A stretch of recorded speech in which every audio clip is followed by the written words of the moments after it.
जय जगन्नाथ सांग मैंने आपण मैंने देखिपे पुणी आसीगला फायरमैन नुआ निजुक्ति तो ये सब जब्र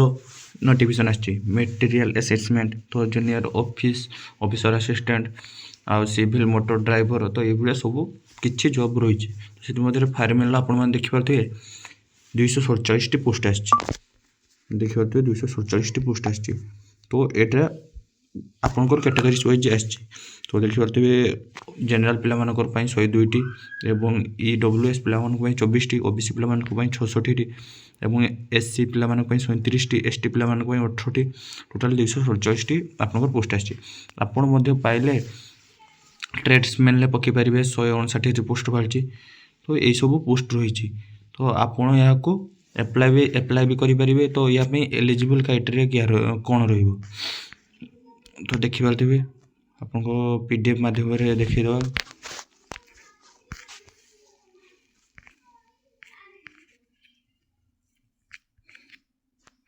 तो आपड़ केमी एप्लाई करेंगे तो आपड़ जदि ईस्टर्न अच्छा तो स्टेट वाइज आसाम अरुणाचल प्रदेश नागालैंड मणिपुर तो इत्यादि आपड़ देखें वेस्टर्न जदि वेस्टर्न अच्छा दिल्ली पंजाब हिमाचल प्रदेश नॉर्थ थे जम्मू और काश्मीर जो आप नॉर्थ देखिए ओडिशा ना तो आपमती सेमती किसी ना आप जो थी चाहिए या एप्लाई करें कारण यह हूँ central job minimum qualification material assistant 18 ରୁ 27 वर्ष ए ग्रेजुएट पिला सब होता दरकार तो आम से सब आम फायरमैन देखिए फायरमैन प्रायः 18 ରୁ 25 वर्ष लेखाएं नब और 5 वर्ष एज रिलैक्सेशन अच्छी और मैट्रिक पास इक्विवेलेंट और माने कौन सी बोर्ड मैट्रिक पास होता दरकार तो ये सब रही तो जो मैंने इंटरेस्टेड अच्छ तो फॉर्म पकाओ एवं ये सिलेक्शन प्रोसेस कौन रही तो देखिए फास्ट ए फिजिकल हम फास्ट आपड़ ए फिजिकल हम आप फिजिकल फास्ट टेस्ट आपणकर हाइट वेट हाइट आप 165 सेमी होता दरकार एवं चेस्ट 81.5 सेमी माने आपको चेस्ट फुल लगे आपको 85 सेमी दरकार वेट मिनिमम वेट 50 किलो होता दरकार तापर फिजिकल एंडोरिंग टेस्ट और 1600 किलोमीटर आपको 6 मिनट कंप्लीट करने को फीमेल मान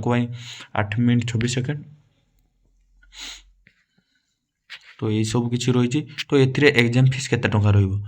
आप देखिए एग्जाम फीस आपण मैंने मागणा तो ये फॉर्म पकाई आप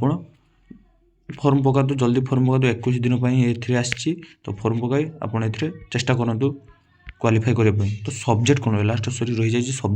सब्जेक्ट आपको general intelligence and reasoning 50 mark numeric aptitude माने मैथ आपको से 25 मार्क रही जनरल इंग्लिश से 25 मार्क रही जनरल अवेयरनेस से 25 मार्क रही तो सिलेबस यही सब रही तो आपण मैंने लेट न कर ए फॉर्म पका तो जो सिलेबस आप देखा चाहते मु टेलीग्राम चैनल दे देम से सब आप डाउनलोड करेंगे थैंक यू।